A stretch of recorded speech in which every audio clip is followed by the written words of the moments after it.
আলোচনা করেছি ছাত্রদের এই বিভিন্ন দাবি দেওয়া নিয়ে আমরা কথা বলেছি এবং বিশেষ করে ওদের যে দাবি ছিল একটা যে হল খুলে দেওয়া, আর একটা দাবি ছিল যে তাদের বিরুদ্ধে কোনো হয়রানিমূলক কোনো কিছু না করা হয়। আর আমাদের পক্ষ ছিল যে আমাদের যে সিদ্ধান্ত একাডেমিক কাউন্সিলের একটা ডিগ্রি, যে 3টা ডিগ্রি একসাথে হবে, সেই বিষয়টা আলোচনা হয়েছে এবং আমরা আশা করছি যে একটি সুন্দর সফল আলোচনা হয়েছে। এবং আমরা ওদেরকে বলেছি যে আগামী এখন তারা হলে থাকবে এবং আগামী দিন আমরা বিশ্ববিদ্যালয় ভাইস চ্যান্সেলর মহোদয় আমাদের সাথে ছিলেন অনলাইনে, উনি বলেছে আগামীকাল সিন্ডিকেট ডেকে হল খুলে দেওয়ার ব্যাপারে অফিসিয়াল সিদ্ধান্ত হবে।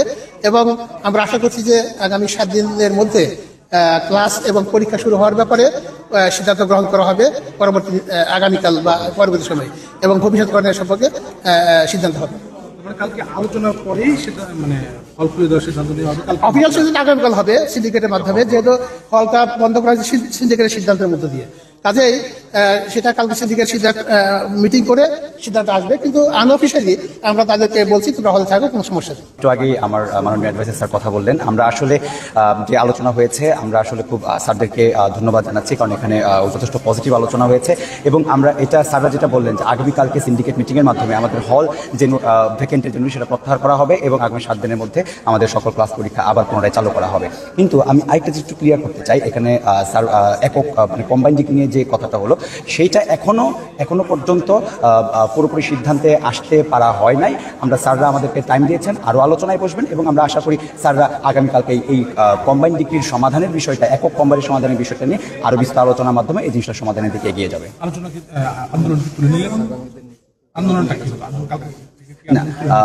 না, আমরা এখনো আগামীকালকে আপাতত কোনো আন্দোলনের জন্য কর্মসূচি নেই, যেহেতু আজকে আমরা এখান থেকে আলোচনার মাধ্যমে একটি ফলপ্রসূ সিদ্ধান্ত আসতে পেরেছি যে স্যার আমাদের আশ্বস্ত করেছেন আগামীকালকে সিন্ডিকেট মিটিংয়ের মাধ্যমে হল ভ্যাকেন্টের জন্য সেটা প্রত্যাহার করা হবে এবং 7 দিনের মধ্যে ক্লাস পরীক্ষা খোলা হবে। সুতরাং আমরা আগামীকালকে কোনো আন্দোলনে যাচ্ছি না বা কর্মসূচি যাচ্ছি না, কিন্তু আলোচনা সাপেক্ষে আগামীকালকে যদি কম্বাইন্ডের যে বিষয়টি রয়েছে সেটা সমাধান চলে আসে, আমরা ইনশাল্লাহ আমরা আমাদের কাছে ফিরে যাব। কিন্তু যদি আমাদের কোনো সমাধান না আসে তাহলে আমরা আমাদের মতো করে আবার কর্মসূচিতে ফিরতে পারবো। আগামী দিন আপনারা সিদ্ধান্ত জানান। এখানে আরেকটি গুরুত্বপূর্ণ বিষয় ছিল, মাননীয় ভাইস চ্যান্সেলর মহোদয় আমাদের সাথে অনলাইনে যুক্ত হয়েছে।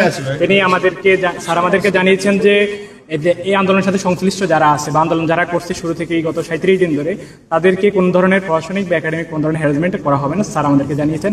আমরা বিশ্ববিদ্যালয় প্রশাসনকে জানিয়েছি যে এই বিষয়ে আমাদের একটা লিখিত বিবৃতি দরকার। স্যার বলছেন আগামীকালকের মধ্যে আমরা তোমাদেরকে জানাবো। ধন্যবাদ।